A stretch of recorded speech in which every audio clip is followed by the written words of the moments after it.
Sound okay.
Welcome back to MMA Underground. I'm Jay, and I'm here with the one and only Sam K.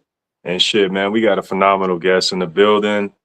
All the way from Streetbeefs West Coast, we have the one, the only Mr. Nice Guy himself.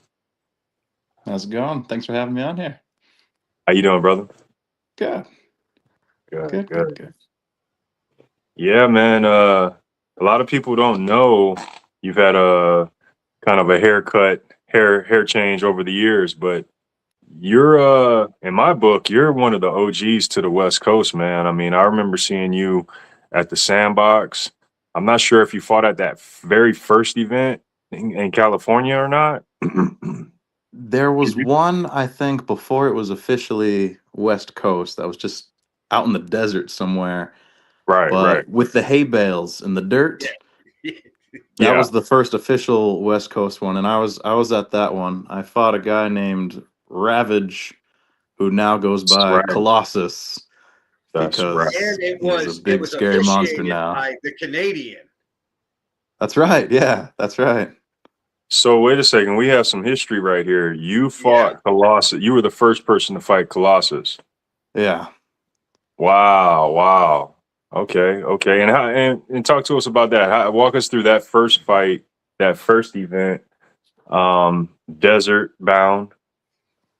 Yeah, that was so much fun. Wade, or WA, and I have been training together in our garage for a bit, and he had already done the Streetbeefs thing once, and he got me all excited about it, and so we signed up to go. I met Cole there, Ravage, Colossus, I don't know what to call him. They matched me up with him. I'd never done an MMA fight. I was scared to death. He's a big, strong dude, and we fought to a draw, which, as his Streetbeefs career goes on and on and on, that draw looks better and better all the time. I wouldn't want to fight him now, but I was glad I got to him when I did. Yeah, you guys got like dirty in that fight. Like you were covered in dirt from the fight on the ground. I was like, damn. Yeah, that was fun fighting in the dirt. But just once. I'm happy to fight on mats from now on. Yeah. Real quick, have you fought it's been so many years and so many fights. Have you fought in the hot box before in Arizona? No, I've never been. Okay, okay. Because I was just thinking, I'm like, I think you fought in every yard that we've had in the West Coast, but that would be the only one you haven't. You've Yeah. done the sandbox. I saw you at the cage that they had that one event in In California. Ojai. Hmm. Hmm. So, They did one. Was it Clutch's house hmm, or in Arizona? That or was the only Arizona one I went to. Is They that just where threw down there's I some think no mats in so. the nothing around grass. you?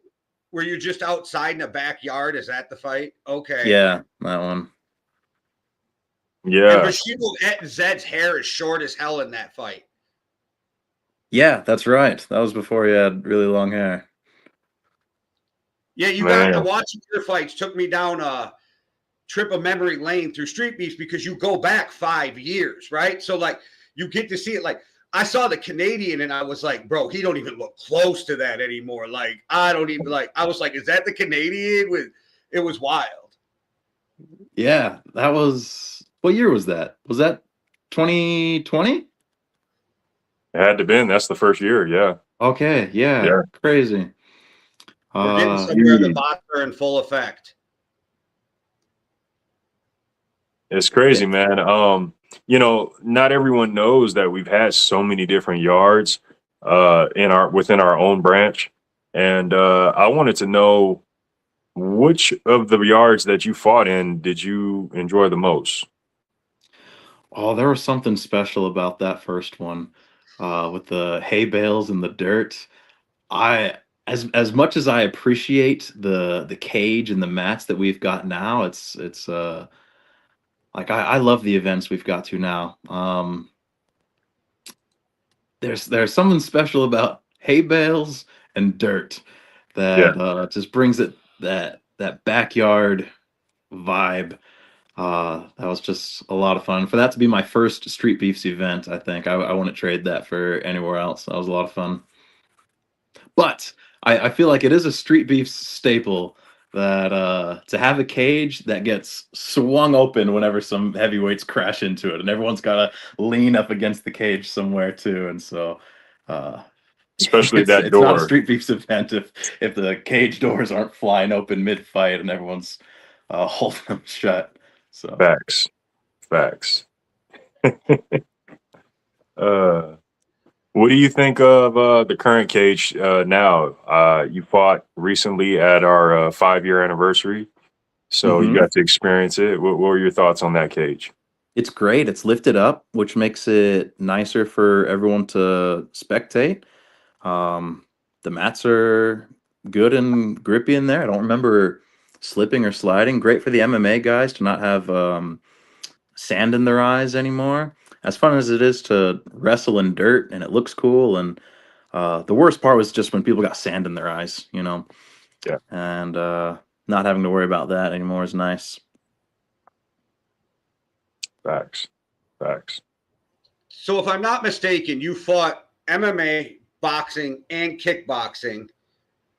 Which is your preferred of the three? Would it be kickboxing because you have more fights in that, or what do you prefer more? That's a good question. Um, yeah, probably Muay Thai or kickboxing. I'd like to say MMA, but you never know who's a, jujitsu purple belt out there. They're just gonna, you know, fold your legs into a pretzel and blow out your knees. So I'm always nervous to get back into MMA, although I like having options because I feel like if I'm getting my butt kicked somewhere, I can always try and take the fight somewhere else. And so What about karate combat? that's what I like about Muay Thai. If I'm losing kind of the long range game, you can clinch and fight in close.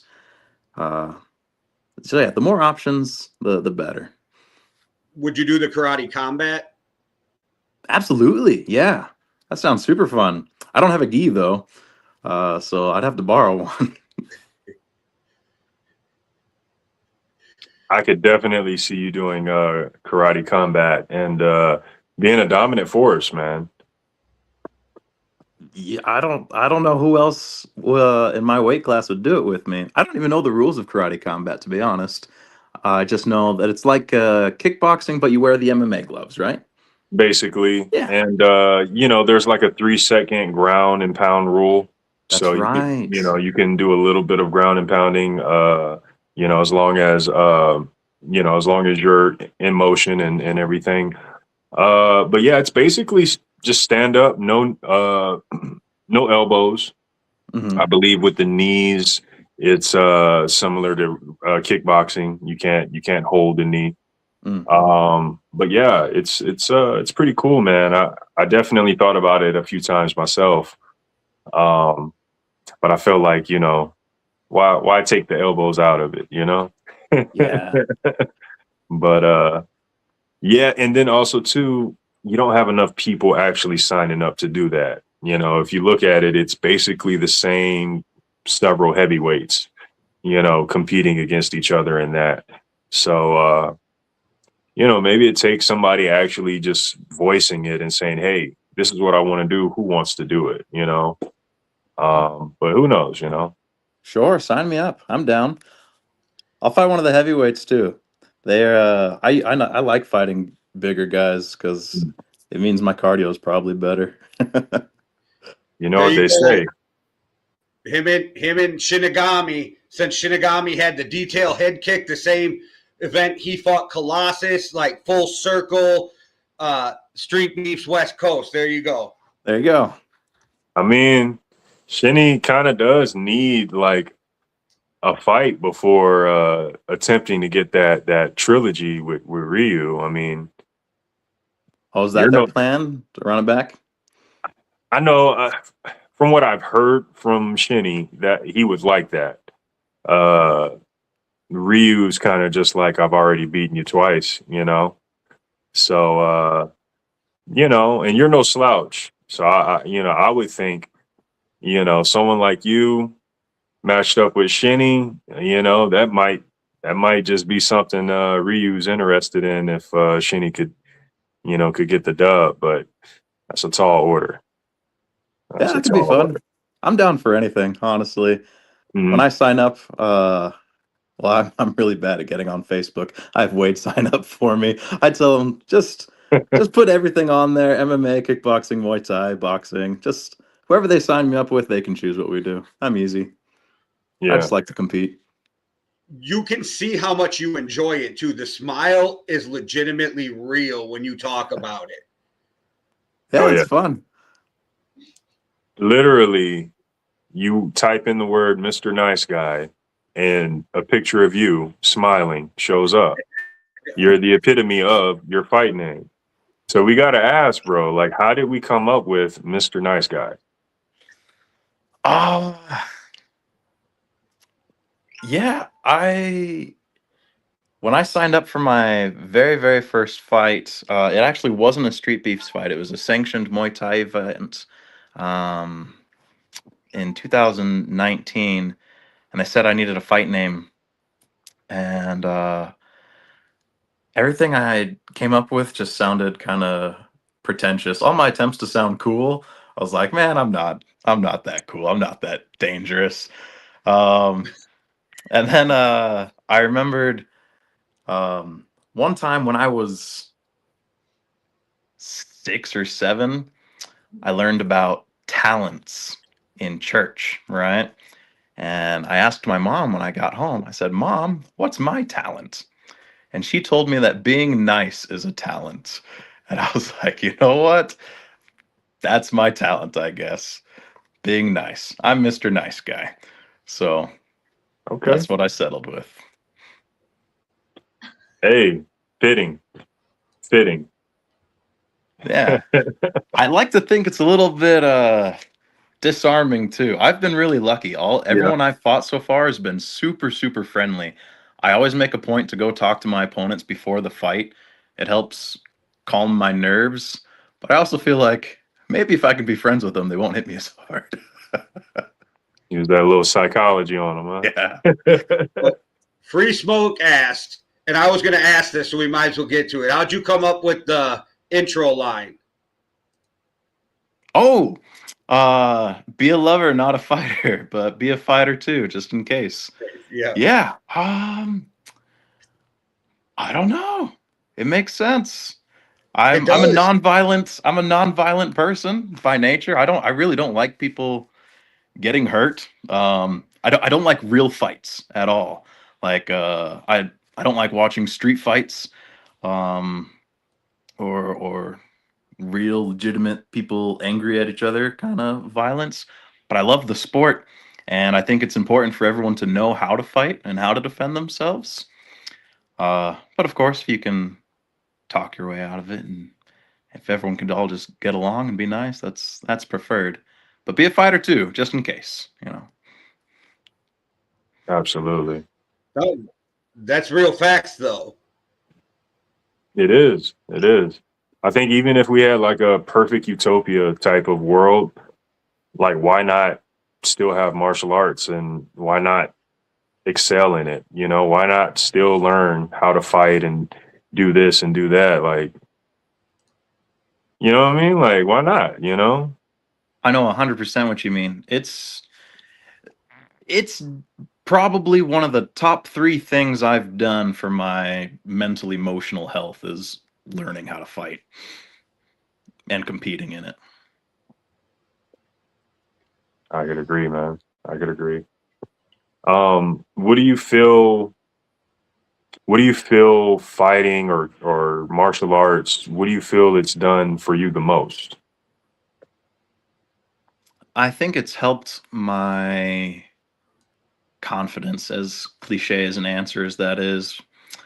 Um, it's good to know that I have it in me to do something scary, to face danger, and keep my composure and do what I need to do anyway. Um, and there's not a lot of opportunities you get to learn that about yourself. Certainly not in a controlled environment. And so martial arts provides that to you where you can train, learn all the skills, and then put yourself in a very scary situation, but it's controlled. And see if you can master your fear and do what you've been trained to do. And uh, my first fight in the first round, I fought a dude who looked like Captain America, big bodybuilder guy. Talking to him before the fight, he said that he was a retired sniper for the Marines and said that he got into Muay Thai to manage his demons. I was like, this guy's literally going to kill me tomorrow. It was the scariest thing I could do. And he knocked me flat on my back in the first round, just a cross right down the middle. Didn't care to block it, just turned me off, and I landed flat on my back. And I'm so happy with myself that I was able to jump up from that and finish the fight to a draw. All my fights are draws. Um, and yeah, I learned something about myself during that I think has been invaluable. Well What said. age did what age did your martial arts journey start for you? I did Taekwondo when I was 6, I think. But I quit because I got scared. Someone got a bloody nose. I can't remember. It wasn't even me. Someone else got a bloody nose, and it scared me, and I quit. And I didn't get back into doing MMA training until college. So 19, early 20s. And it's been off and on ever since. So In between that time, right? Taekwondo and college. Did we have any fights, and how did those go? no fights. No, Nope. no school fights or anything like that. I got punched in the face, but I didn't fight back. I got scared, and it surprised me. First off, I didn't even know that this was someone who wanted to punch me in the face. So I was very caught off guard by it, and I just froze. Mm. we've been there, man. We've been there. You know, at least I have. I can, you know, and that's why, you know, when you do have those fights, you do have those moments in training, you know, you prove to yourself like that's no longer me, you know, and you know, I am what I know I am to be, you know, or what I've become. And yeah, it's crazy that you had such a long gap because you seem like someone who's been training their whole life, you know. You've got really good crisp technique, you know. I've seen all your fights, you know, and I was a fan since the first time, you know. I think the first fight I saw, I don't know who your opponent was, but it was in the sandbox. You remember the sandbox in Vegas? Was that when I fought Kid Filth? Was that one? It might have been. Yeah. It might have been. I just watched them today too, and I'm The trying. white beater. He had the white beater on. Yeah, He had like a burgundy. Yeah. I was like, okay, all right. You know what? That was. Oh, go ahead. Go ahead. No, you go ahead. I was gonna say I appreciate you saying all those nice things. That fight was a good one for me. For a couple of reasons. One, he had just beaten a close friend and training partner of mine.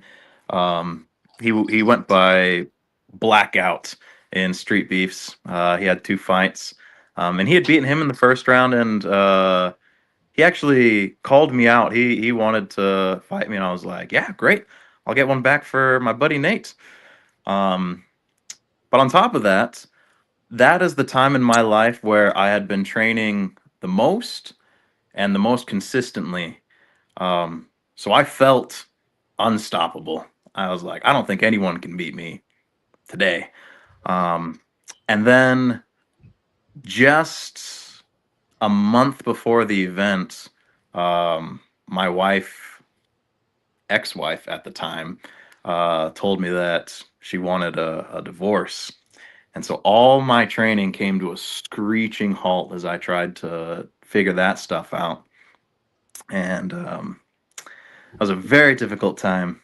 And then there was that one little highlight where I got to get a win back from my buddy Nate, and felt really, really like I was on my A game that day. I don't care who was in front of me that day. I felt really unstoppable that day. Absolutely. Yeah, he felt like you were unstoppable that day also. Yeah. No, that was a good fight. I watched it today. You controlled that fight from the beginning, and so he also agreed with you at the end of the fight. Nobody was beating you that day. Yeah, another super, super nice guy. We talked before the fight and after the fight. That's one of the great things about Street Beefs is you always end up being pals with the people that you compete against. Yeah. Is there something that surprised you or that you didn't expect when you first went to Street Beefs, like the community or anything like that? Was there anything that like surprised you? I don't remember. I don't think so. I had been following Street Beefs for a little while, and so I kind of got the gist of it. I don't think that there was anything that was all that surprising. No, I think it was exactly what I expected it to be. What were your first thought when you saw the hay bales? Oh, it was great. It was great. I don't know about you guys, but leading up to a fight, I get super, super excited. And then as I'm driving there, I regret signing up. I get nervous. I start shaking. My heart rate's through the roof. And it lasts that way until I step in and they start like the fight's about to start. The ref, calls us to the center. So my adrenaline was just through the roof. I was stoked. I was looking around at who I could possibly be matched up with, and just giddy with excitement about the hay bales and the dirt. It was such a contrast to my first fight experience, and I couldn't wait. I loved it. Hell yeah. So I kind of want to go back to some origin. You mentioned, kind of rekindling your relationship with martial arts during the college days, right? Mm-hmm. How do we go from that point in life to actually signing up to fight and uh, deciding that I want to continue fighting, repeated fights? Yeah. The plan was always to just do one. That was my plan. Just do one fight. Because of a quote from a movie called Fight Club. You guys have seen Fight Club, I'm sure. There's the part where Brad Pitt first asks Edward Norton to punch him for the first time. He goes, "No, I'm not going to punch you." And he says, "Why? You ever been in a fight?" And he says, "No. Have you?" He says, "No, and that's a good thing." He says, "No, it's not. How can you know anything about yourself if you've never been in a fight?" And my little 16-year-old self was like, "Oh, I don't know anything about myself. I've never been in a fight." And that just stuck with me forever. And so I had an opportunity to train, stumbled across a gym, which compared to gyms in Las Vegas was like a steal of a deal. It was only $50 a month, which was awesome. And became real good friends with the coach. And yeah, eventually worked up enough confidence to go ahead and do it. I knew that they would pick an opponent for me that would be a fair, competitive fight. So I felt safe in their hands. And uh, I knew coming back to the bench or to the, what do you call it? Bench, stool, corner, whatever, after the first round, that like this wasn't going to be the last one. This is way too much fun. And then I was like, you know what? We'll do 10. We'll get a good even 10. And then I'll stop getting punched in the head for fun. And where are you at right now for the people who don't know? 7. So I had that one Muay Thai fight before Street Beefs, and I've had 6 after it. So 3 So more. would you stop at wait, just cause I gotta ask. So 6 of them are street beefs. So you're not talking 10 street beefs fights enough to get that jacket. You would stop one fight short of that jacket. That's a good point. I'm just Very good curious. point. Like, I don't Those know. are pretty cool You said jackets, I 10. gotta say. I thought that worked out perfect, but then you said the one before Street Beefs, and I'm like, wait, that kind of screws up the Hall of Fame. See, here's the thing: is my wife is a nurse. She doesn't like that I'm losing brain cells every weekend, beat up by Wade, and so That's why at fight 9, you're like, yep, this is my 8th fight, 2 more, and I'm out. if I can somehow make her forget that I ever had that first fight, yeah, That's what you got to tell her after you got it done, and you're like, yeah, it's time to retire. But if I did one more fight, I could make the Hall of Fame, and that's forever. Yeah, there you go. Maybe I could convince her that one in Arizona didn't count, since the guy just kind of blew out his shoulder. I mean, it kind of feels like that, right? Yeah. I mean, you showed up to fight, but the guy, like, what's funny about that fight is I had another opponent that day who was supposed to come and he didn't. And then the guy I ended up fighting, he was never planning on fighting. He said that he injured his shoulder and he was just here to support his friend. And I said, "Hey, listen, like after my last fight, I'm not even trying to win. I'm just trying to be composed and have energy by the 3rd round. Like if you and I go, this will practically be just like a hard sparring match, right? Like nothing to worry about at all." He hit me so hard right from the start that it's totally threw off my whole plan and shook me up. You might even be able to hear it in the video. I said, like, I thought we weren't going hard. He knocked I stumbled on my feet even. He hit me so hard. And then he threw out his shoulder. And I was like, well, that's what you get. I did say we were going to go easy, but you were trying to knock my head off. I felt bad, though, because he wasn't even looking to fight anyway. So you might have a little fear, too. And, the fearful ones come swinging, throwing bombs, you know? Oh, like he was scared of me? I doubt it. Yeah. Yeah. You never know. Or maybe, Maybe. lack of training, those guys who have street fights, but not like real technical Mm. training, they come in and just, that was me going light. Okay. Yeah. Uh, but yeah, man, that would be great to see you in the Hall of Fame, man. I mean, you've had countless classics already. One of my favorite fights is we saw it in the clip in the intro, which was you versus Coup d'etat.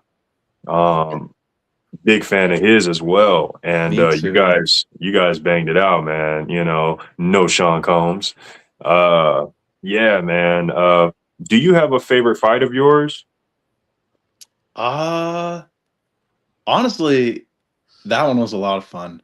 And Coup d'etat's such a nice guy too. I was a fan of his when he fought Nasty Native. Do you remember that? I was gonna say it if you couldn't get it. Oh Because yeah, he was outsized.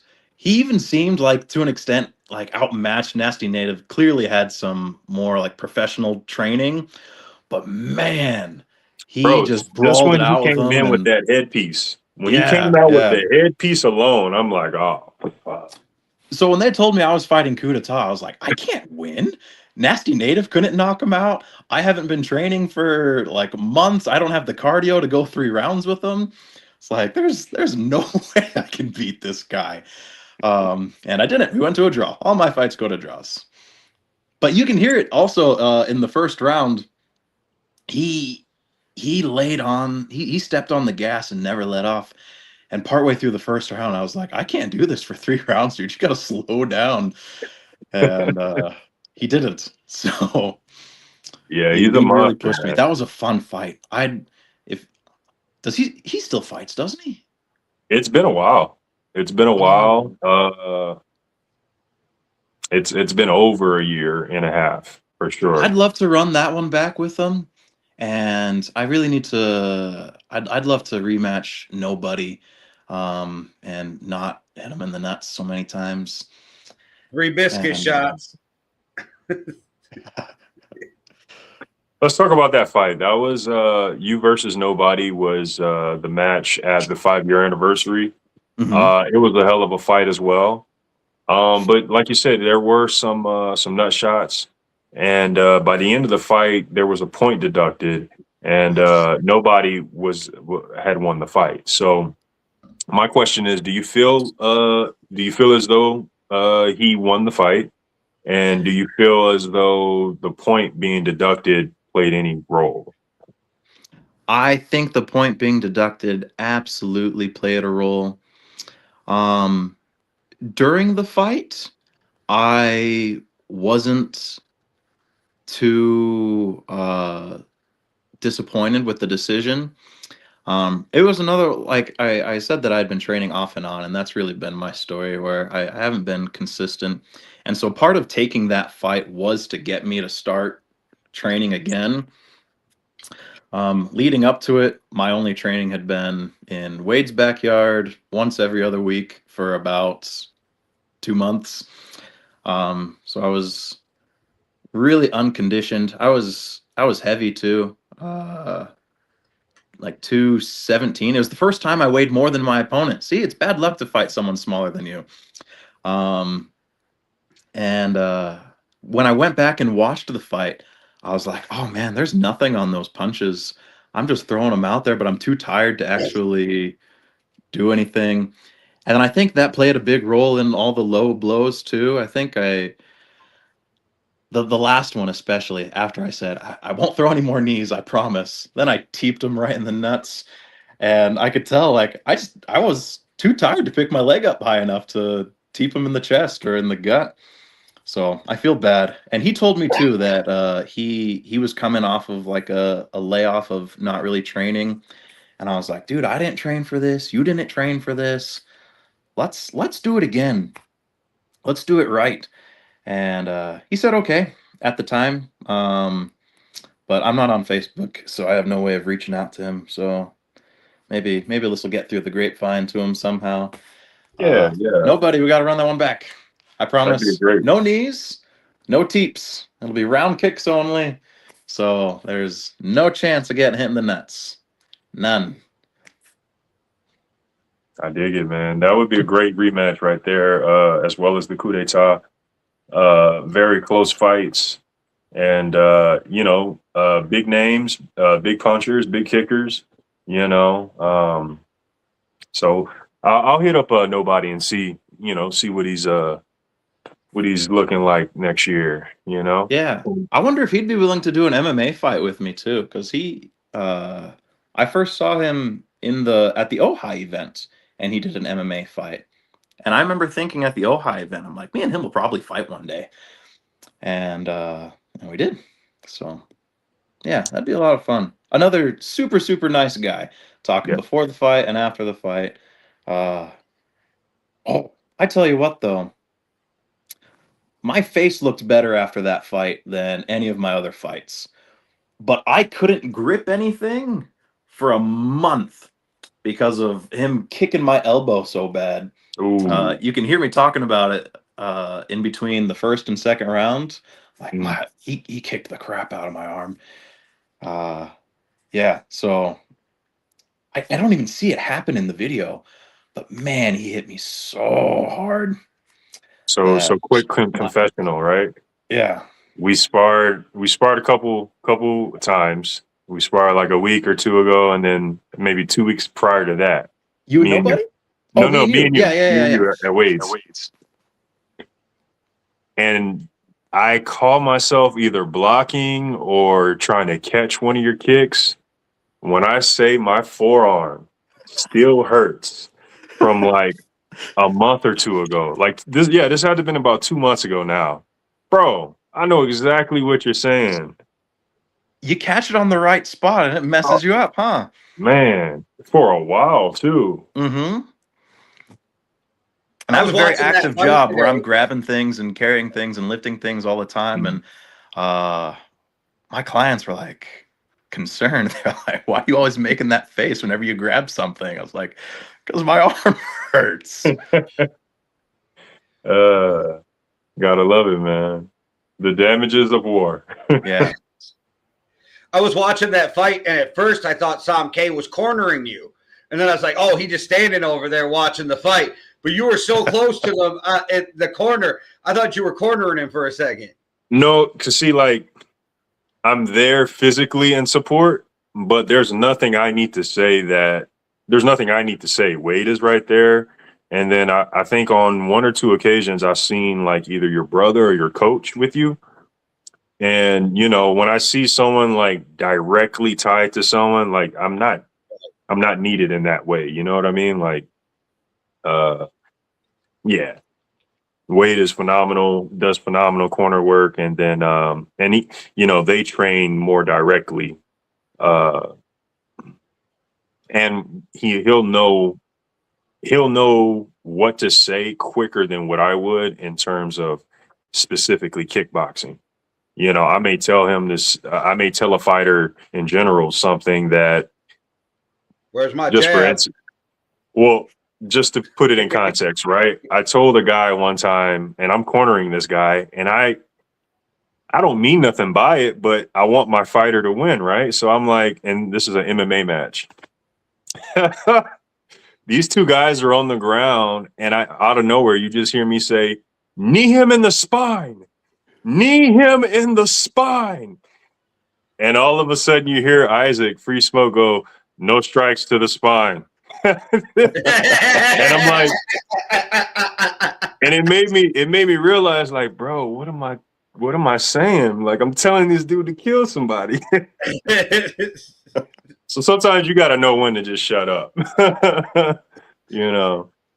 What Wade had it situated. I'm peeping over, making sure, Mr. Nice Guy is good. But yeah.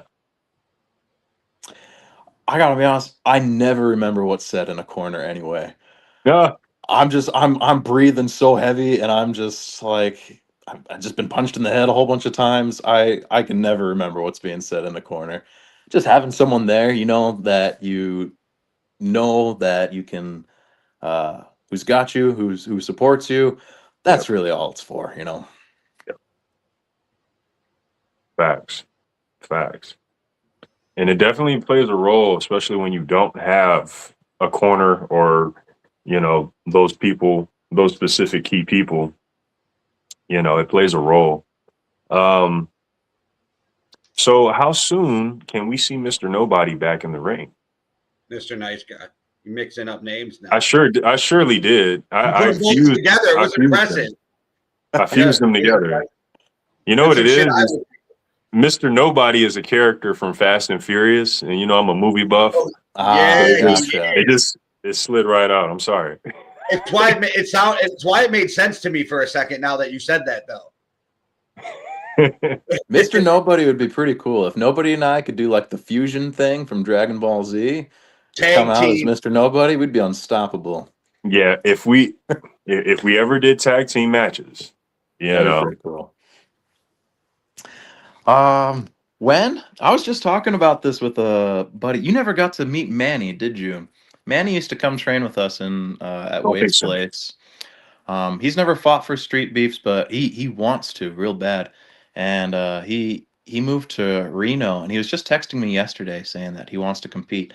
I said, dude, pick any month next year, and that'll be a goal. You and I will meet at the event and corner each other, and we'll do that. So I'm waiting to hear from him, and whenever he tells me, I'll sign up, and yeah.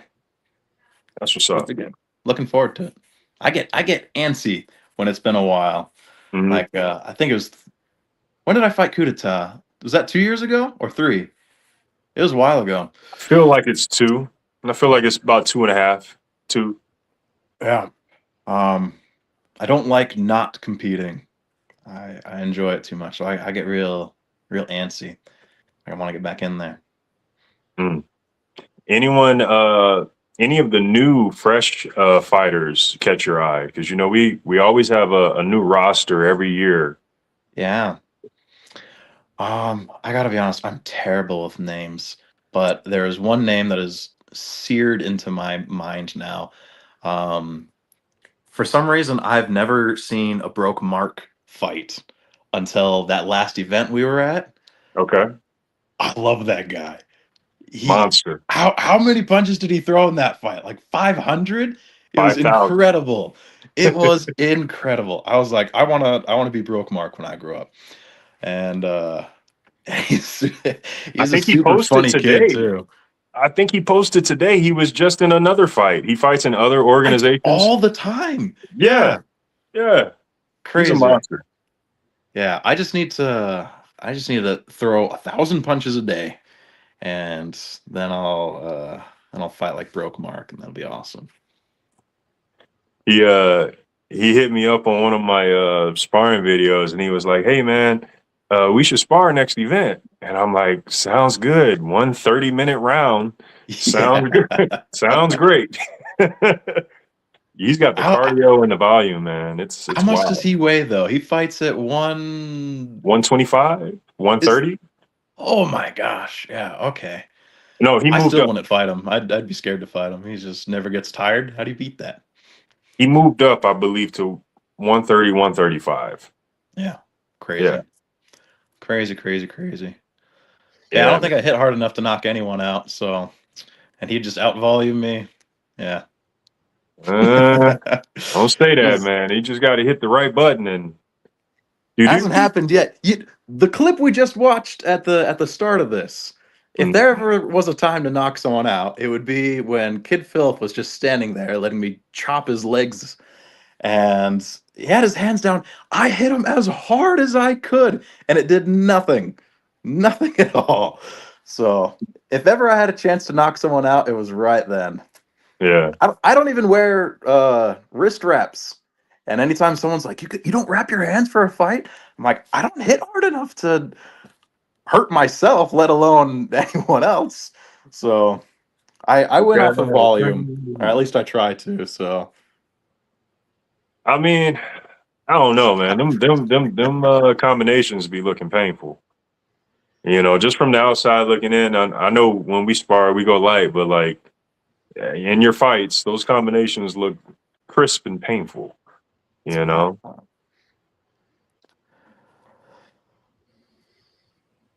So you make me wonder now, though, out of all your fights, who hit you the hardest? Like, what was the hardest shot you took in all of your fights? No Diddy. Fair. That's because I've been knocked flat on my back in my first fight, but that didn't hurt. And then I got kicked so hard by nobody, and that really hurt. But actually, you know who clocked me really hard in the head? Was Street Bender? No. It was Kid Filth. Hmm. He clobbered me once, really hard. Through my guard. Even I blocked it and I felt it, and I was like, "Jeez, Louise." So he's got power in those hands for sure. And then Coup d'etat made me see stars once in our fight as well, but it didn't hurt. Does that make sense? Like sometimes you get like, wobbled, but it doesn't hurt. Yeah. And other times you get hit with something and it doesn't like stun you or anything, but it hurts. Right. So thing is, like, one is the movement, the shaking of the brain, and then the other is the impact of the actual, the actual strike. Well, don't worry, because a cupboard door made me see stars last week. So, A cupboard door. You opened the door and knocked yourself out? No, I stood up and it was open, and it had me holding my head. I thought I was bleeding. You know, you feel like you're bleeding, but you're not. I was like, oh yeah, I was wrong. The cupboard door wrung me. I've done that. Yeah. I can't do somersaults anymore without seeing stars. Do you guys have that problem? You ever go to like I don't know, this hasn't happened in like a couple of years, but I went to a jiu-jitsu practice and they warm up by doing somersaults all across the maps. Mm-hmm. I see stars when I see somersaults. I don't think that's normal. You gotta decompress. No, I don't think I can do it. I have a rule. I'm a roller coaster guy. I am not a carnival ride guy. There is a huge difference. Yes. Carnival rides make me sick. Roller coasters are awesome. I don't get that. Break that down, because it seems like it's the same thing. It seems like the roller coaster, anything roller coaster bad. No, the roller coaster rides flip you and spin you like the right. No, but roller coasters, you go long, swooping, right? Like Great America shit. Love it. I grew up going to Great America though, so I'm down for some Six Flags. Mm-hmm. Water parks, Samke? You do water parks? I train near a water park, but I've never actually walked into that water park. Fuck, I love it more than roller coasters. I mean, that ain't really dangerous like that. You know what I'm saying? I don't know. So I live by Noah's Ark, the world's largest outdoor water park, and when you're standing with 1,000 people on this big wooden platform, you're looking like, you think this wood's going to hold all of us? It runs some thoughts through your head. Oh, we lost our guest. Hopefully he jumped back on quick.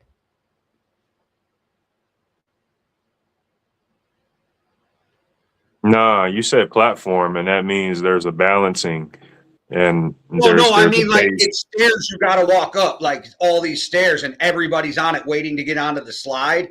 And it's like 6 stories in the air. And it's wood, and it's everybody's wet, so it's soaking wet wood, and I'm like, I'm not a fucking architect, but I don't know, Heights and water? No. Yeah, you come down huge water slides. Oh, bro, love it. What you got a opinion on this, Mr. Nice Guy? Water parks are top tier. Good way to spend your summer. All right. You got to get in early before the crowds come, and then leave early too. Yep. Weekdays are the best too. Weekdays are better than the weekends because weekends are insane. I got my boys season passes at the water park near us, so we'd go in a little bit early, hit all the rides without any lines, and then just go home. It was great. Perfect. Simple. And you don't In even and got out. to pay for a speed pass. Yeah. Yeah, I dig it. I dig it. I just can't be getting, all the fast motion, swooping, swirling, flipping, 300 feet, 50 feet, 10 feet. No. I shouldn't No. admit this. I shouldn't admit this on camera, but I'm so afraid of heights that my Right. wife, I only got a 1-story house, mind you. It's a ranch. My wife gets on the roof and cleans the gutters because I can't do it. I ain't that bad, Jay. I am. Hey, I used to jump off bridges and trestles into water, and I don't know why. Once I became an adult, I got this abnormal fear of heights. I never fell off nothing, but I hit 30, and my whole body was like, no. That's the best follow-up to I'm afraid of heights is I've got a 1-story house. Yeah. I'm not afraid of heights. I got a 1-story house. If I clean the gutters, I'm on the ladder just scooping it out, and she's like, get out of my way. And she just climbs up on the roof with the leaf blower and just cleans them out. I'm like, don't fall. She's like, you being paranoid is going to make me fall.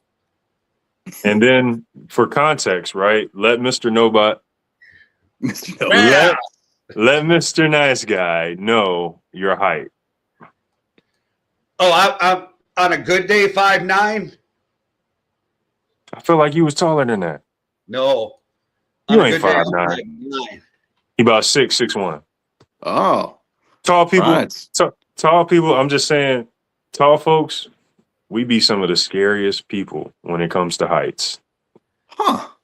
If you look at the statistics, I don't know the statistics, but we're going to act like we do. If you look at the statistics, that the analysis will show that tall people are scared to be high.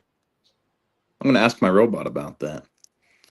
Though I did start living by this theory in my mid-30s because I did so much dumb shit when I was young that I was like, we all got to die. I'm just not dying over some dumb shit.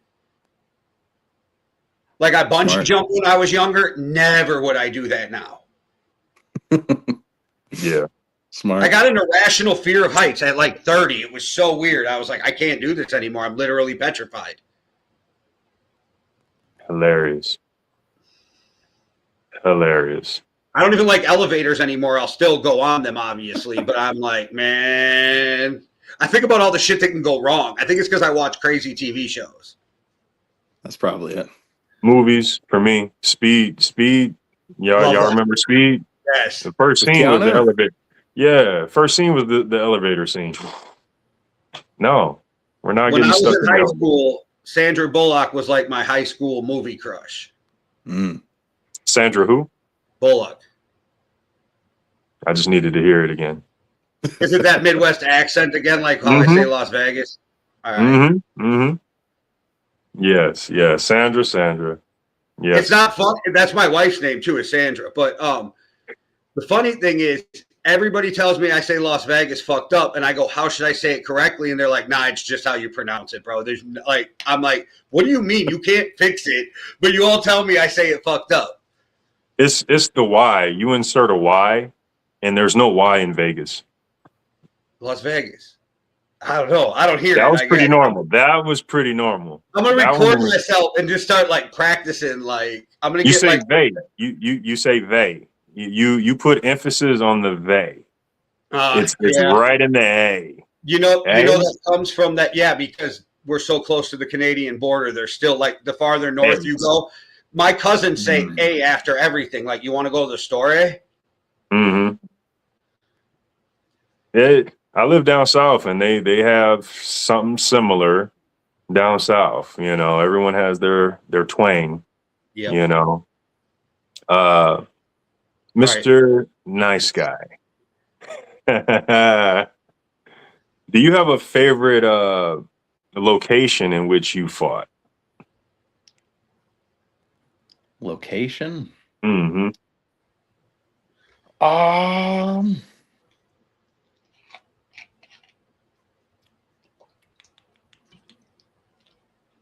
I don't think so. I'm pretty easygoing. Yeah. Sorry, that's a boring answer. Nope. No. They're all good. The follow-up is, would you ever consider fighting at another yard? We got the OG Yard. We got Dirty South. Yeah, that would be a lot of fun. Thing is, I'm a homebody, so I don't like to go anywhere. And I'm a bit of a princess when it comes to commutes. So I don't like to have to drive or travel very far to get to anywhere.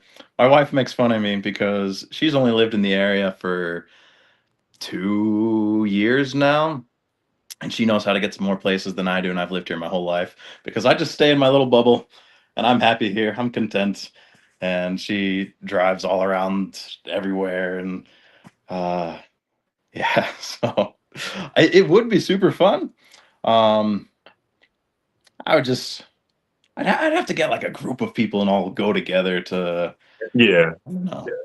This is what I'm saying. We all need to go to Virginia. That would be cool. Next year Scarface is putting together he's putting together something similar to that where Like a West Coast invasion sort of thing. Yeah. He's getting together a group of West Coast guys to come out and have a good time, man. And maybe we can get you a part of that group. I think you would be a good representative of the West Coast. That would be dope. Anyway, we're so in if you I'm guys open to go to Virginia. We're so in if you go to Virginia. Like, I always want to go out to the OG Yard, but it's not like I know I got more relationship with West Coast fighters, right? So then it'd be weird just me and my wife standing there at the OG Yard watching all the fights. You don't really know nobody. You know what I mean? Like, and they have so many people that it's just, you could tell it's just different than what the West Coast got going on, right? So, I mean, I remember getting to the hot box, and I thought I understood the friendliness in the community, and I was just blown away by, how awesome everybody was. So if there was a group going, my wife and I definitely would be down to go to Virginia. We might have to do a live show, Samke, MMA Underground from Virginia. Hey, man, that would be dope. I'm pretty sure Face would be down to, hop on. We've been building a good rapport with him and had a great show with him a few weeks ago. Yeah, man, that would be great, man. That would be great. But just to be at the OG Yard where it all started, you know what I'm saying? Kind of, go to the origin of it all. For me, that would just be everything, I definitely want to visit Dirty South as well. Once things are a little bit more coordinated and, solidified down there. But, the OG Yard is, man, that's where it's at. San Antonio's awesome. I lived there for a year and a half starting in 96. I wouldn't mind going back to San Antonio one day also. Yeah, I lived a good bit in Texas, and I'll keep that to myself. Yeah, I'm old, so I was 18 in 96 when I lived in San Antonio. Mm-hmm. There's a lot of good things about changed. Say it again. I said I just couldn't imagine how much it's changed. It'd be cool to go see how much it's changed, Yeah, over the decades. Sure. That just makes me feel old. But you almost got me saying Mr. Nobody now. So Mr. Nice Guy had me feeling old too when he was like, yeah, I was like 15 watching Fight Club. I'm like, bro, I was like paying bills and living on my own. And like, bro. That time don't wait. Do you have a favorite fight of yours though? Like if you look back and go, like, that was my favorite fight, or is it always the last fight was your favorite? Yeah, I really enjoyed my fight with Coup d'etat. I think that was a lot of fun. I think it was fun because I had no expectations for myself at all. I went on a whim.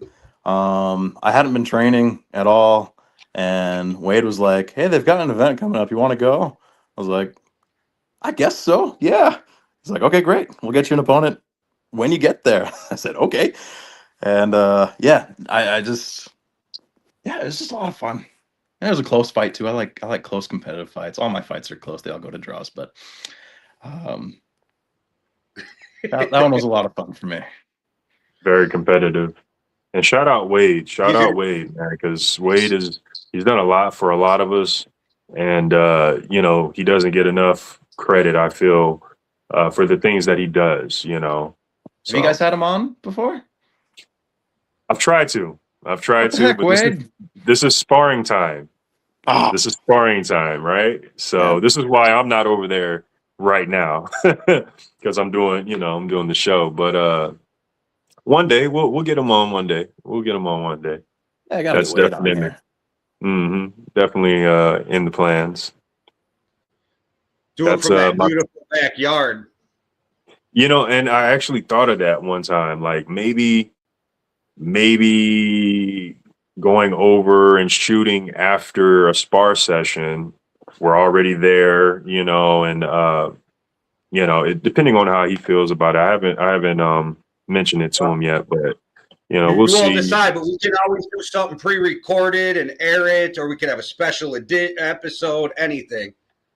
Yeah, yeah, I've never met that'd be Wade, but dope. I've heard so much good things about him and what he does behind the scenes. And whenever you talk to any of the people who are like really involved in the branch, you hear WA, you know, like, or WA figured this out, or he settled this issue. So like you hear it a lot. And so it would be cool to have a conversation with him someday. He's the man. Absolutely, absolutely. I consider him one of the pillars, man. You know, For sure. and he's kind of silent about it. You know what I'm saying? He's there just doing work and just being genuine, you know. So yeah, we definitely got to That's do that. honorable, though. You know, that's honorable when you got somebody who's just doing it for the love of everybody involved. Yeah, because he ain't got to do none of the stuff he does for us. He doesn't have to. You know, he could easily just be comfortable, you know, but you know, he takes the time you know, to help us, you know, and to build this community and you know, the fighters that come along with it. I mean, I found my gym thanks to him. You know, he invited me to my gym, and that's where I met my fight team. I'm pretty sure I met Mr. Nice Guy through Wade. You know, I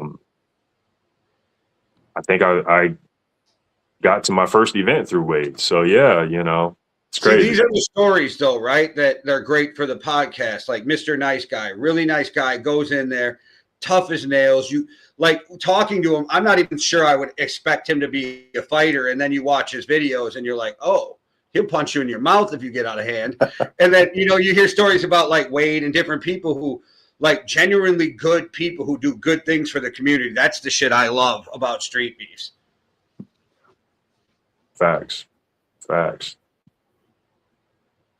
Yeah, man. I mean, what if anything about Street Beefs stands out for you, Mr. Nice Guy? It's got to be the community. I have very, I don't know, whenever you tell someone that you're a part of a fight club, it comes with an image, some connotations, right? And I love breaking those expectations for people and telling them how great of a community it is. I like that you know, you watch a Street Beefs fight, you could probably just pick one at random. Chances are, when the final countdown ends, the ref steps between them, and then they go and hug. Right? Yeah. It's such a great community. Yeah, that's the highlight for Street Beefs is the people. Facts, man. That's the amazing thing, though. That's everybody's answer, right? Like the people. It's never a me thing. I never hear it with Street Beefs fighters where it's a me thing. You know what I mean? It's like, so that right there is just what we were talking about. Yeah. Absolutely, man. Yeah, What are you gonna say? think I was just gonna say I think it's a place where everyone just kind of lets go of their ego a little bit, you know. And I appreciate that. I think a part of that has to do with the fact that they're not sanctioned. They're not pro fights. We keep track of records, but it doesn't matter. Our guys, the people that we're fighting with, the vast majority of them aren't going on to become professional fighters. You know, this isn't the route to do that. These are guys who like to compete, and they're there for the community and to challenge themselves. And yeah, I just think it cultivates a really good environment. People can let go of ego and just give it all they've got and forget the rest. Jay Gotham, rest in peace, once said to me, "It's the only place you can go and punch somebody you love in the face." Yeah, there you go. That's a great way to put it. Yeah. Yeah, man. There's definitely I've met some people who are, you know, brothers, you know, family, lifelong friends, people you say, yeah, I love that person. You know what I mean? And you know, on the outside looking in, you don't expect that at first. And then, you know, what I found is oftentimes when you're showing up for the first time, it's you with the ego. It's not the people that are there. You know, they've been there. They know what it is. Everyone's fellowshipping. It's usually, you know, the new person stepping in with the misperception or misconception of what it is, right? And then they realize, oh, wait, like that guy's cornering that guy. Didn't they just fight? It's like, no, it's not that serious, bro. You know, like they just forged a bond, you know, and you see that over and over and over again, year after year, you know. So it's definitely great, you know. And then for me, I get to meet people like yourself, you know what I'm saying, and forge, you know, friendships and relationships, and be able to bring people on the show and get to know them even more and kind of present them to other people who may or may not have seen or may be fans. And, you know, it's really cool. It's really cool we got here. Also, after the fights, when fighters are walking around, they're exhausted, they just fought their heart out, everyone's coming up to them and telling them what a great fight they had, or praising them for a win, or cheering them up for a loss. Yep. Everyone just gathers around everyone. It's really great. Absolutely, man. Absolutely. Well, man, it's been a phenomenal show. I definitely got to ask before we wrap it up. Is there anything you want to let the people know? Anything else you wanted to say before we do the outros? You already know, Sam Kane. Be a lover, not a fighter, but be a fighter too, just in case. Yes, sir. And I'd ask you to plug your socials, but we know that ain't. I don't have any. Yeah, that's not a go. So, yeah, you and Sam K, like you're the only person more zero dark 30 on the internet than Sam K, I bet. I'm just using this stuff to do this right here, you know. Outside of that, yeah. I've been trying to get Sam K to get an Instagram since we started, but I quit trying. Yeah, we're better off without it. This is probably true. You know, this is why, you know, if I can get rid of it all, I'll be nice, like Mr. Nice Guy. I'll have that extra brightness. I think you're nice. I appreciate you, brother. I appreciate you. Still working on it. For me, that's not a talent. That's active hard work, you know. Well, it's paying off. Appreciate you, Any sir. shout outs before we get out of here? Anybody you want to shout out, or we good? No, because I think if I start, then I'll forget someone and they'll feel left out. So everyone, you know who you are. That's You know who you Mr. are. Nice Guy. He don't want to make nobody feel bad. All right. That's a perfect way to get out here. All right, man. Thank you so much for your time. Thanks for having me, guys. This was fun. Appreciate you, Have a brother. great night, man. Thank you. That was a great show. Great show, man. Great guests. You know, every week. That's what we do. Appreciate you, man. You keep getting great guests, and we just keep having a great time. So I appreciate you putting that work in and always finding the right people at the right time. And like I said before, I think people just think you just go, hey, you're on the show, and that's all it is. But there's a lot of work that goes to it behind the scenes. Yeah, yeah. And the good thing is it just pays off. That's all I really care about is the end result and getting to that result, and it always ends in a good show. So, and it's great for me because not only do I get to have conversations with these guests and get to know people on a more personal level, but I go back through their fights, and not only do I get to see their fights, but like I said today, I got to see the evolution of the Canadian. You know what I mean? I got to see the evolution of Bushido Zed's hair, and like it's just funny to watch all this. Like, oh yeah, I forgot the Canadian had that. What's the dude from The Simpsons who used to try to kill Bart? Sideshow Bob. Yeah, he had. I didn't know. I forgot he had the Sideshow Bob hair. I forgot Canadian had that shit going on.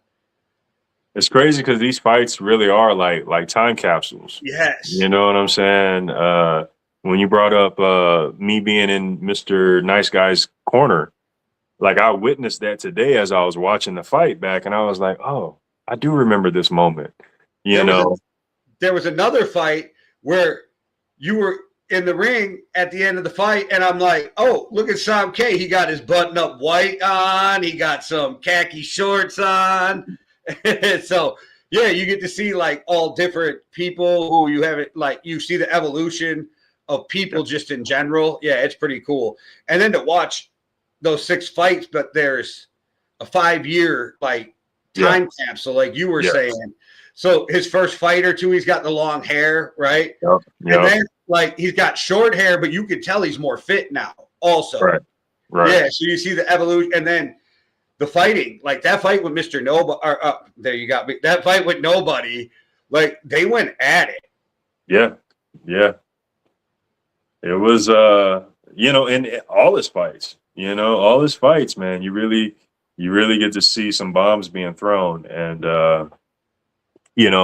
like he said, he's breaking the stigmatism that, a fighter can't be a nice guy, that a fighter has to be this. And, he just completely dismantles that whole idea. You know what I'm saying? And he mentioned Broke Mark. And like, I feel like they're from the same tree where, these guys are really nice, genuine guys, and they'll destroy you in that ring. Don't get it twisted. And then, smile and wave right after. So it's really dope to see, man. Really dope to see. When you get to the business side of it, Nice doesn't really sell, right? So there's very few guys who have made their mark. Like Dustin Poirier is one of the few I can think of who's been Mr. Nice Guy his whole career. You know what I mean? And like it, so you got to sell yourself once you get to a business point of it. So you almost got to kind of be more aggressive. Whereas in Street Beefs or other, backyard orgs, you get to be more laid back and be yourself, and you don't have to sell it. You can just go out there for the love of it, especially if you're Mr. Nice Guy, because he ain't trying to make a social media presence. Right. It's sad that Nice doesn't sell, though. It is sad that, and I'm as guilty as everybody, the Karen flipping out at McDonald's is fucking hilarious to me, right? So Nice doesn't sell, and it's just kind of a sad place we're in. Yeah. And in a lot of ways, that's the fight game in general. You have to be, in order to get certain clicks, in order to get certain checks, you gotta talk a certain way, walk a certain way. You gotta be a particular type of fighter, and that shouldn't be the case. No, and there's some people it's suited for, and I'll give you a perfect example, and I think you'll agree. That is 100% DTP. When he is out there going nuts, screaming and doing his thing and being loud, that's DTP, and that sells because it's honest, right? And I think that's honest. But you see people try to fake it, and you can see that they're fake with it, right? And you're right, it shouldn't be a thing. If everybody got to be themselves, we'd see so many different personalities. I think they would sell themselves. Yeah. Yeah. You can tell when somebody's genuine and when somebody's not. Like, I truly think Conor McGregor is probably genuinely an asshole. Mm-hmm. You know, some of it I thought was great. I thought some of it went over the board with Floyd, and then with Dustin Poirier and his wife, I thought that was kind of Bush League when you drag somebody's family into it. But don't get me wrong. I think Conor's that asshole, and that's why it sold so well. Right. But like you said, the key is being honest, right? If that's truly who you are and what you project and represent, then that's what it is. But don't make the game only, profitable for someone who has to fit that role. You know what I mean? Like, every type of fighter should be able to get recognition and money based off of their performances and not necessarily their gimmick, and it shouldn't be if it's going to be a gimmick game, let it be all gimmicks and not just one or two or these specific, you know what I mean? Like, I was just thinking how much money you think Khabib could have made if he would have been, like, Khabib was the most soft-spoken champion monster, right? If he would have been, I don't think it's in his personality, but if he could have been like Conor and been as good as he was, he could have made so much money, right? Like, it's crazy how the right gimmick can sell for you, even in combat sports, like it's WWE sometimes. Right. Well, that's the entertainment business, right? I think that's why the most popular guys, though, you end up finding are genuine, right? Because, like, love him or hate him, that's Floyd Mayweather, right? You know what I mean? Love him or hate him, that's Conor McGregor. Like, so I think genuine sells, because love him or hate him, that's Khabib. But those guys all sold. So I think the guys who are genuine and can really back it up probably will shine sooner or later, which just this whole conversation in a circle made me feel better about combat sports. I like it. Jill son, what up, Jill? Appreciate you. Yeah, man. So with that, it was a great show tonight. Phenomenal guest tonight, Mr. Nice Guy. I appreciate you and your time. Yes, thank you. For everyone watching, go check out his fights. Mr. Nice Guy has several fights on the channel, and they're all bangers. So shout out to him. Shout out to you, Jay, always helping me kill it every week. Appreciate you. Shout out to everyone watching us live, everyone watching us on replay. We appreciate y'all. We do this for y'all. Everyone in the comments, thank you. Shout out to Streetbeefs OG Yard, Streetbeefs West Coast, Streetbeefs Dirty South. We do this for y'all. Overtime Hustling Magazine, appreciate you. Heart in the Fight, appreciate you. Check me out with Wedo tomorrow on Heart in the Fight channel on YouTube. We have a show 7 p.m. I believe, and we'll be going over the tournaments that are coming up for the West Coast next year. So tune in, Heart in the Fight on YouTube tomorrow, 7 p.m. And that's it for me. Yeah, don't miss that. Make sure you go hit the notifications on Heart in the Fight like you want to do right here. Just hit them on notifications. There's a bunch of shows. I don't even need to go through them all because you're going to hit that notification and then you'll find out on your own. All right, everybody. Sound K covered all the shout outs. So thank you, everybody, for watching. One world, one love. Deuces.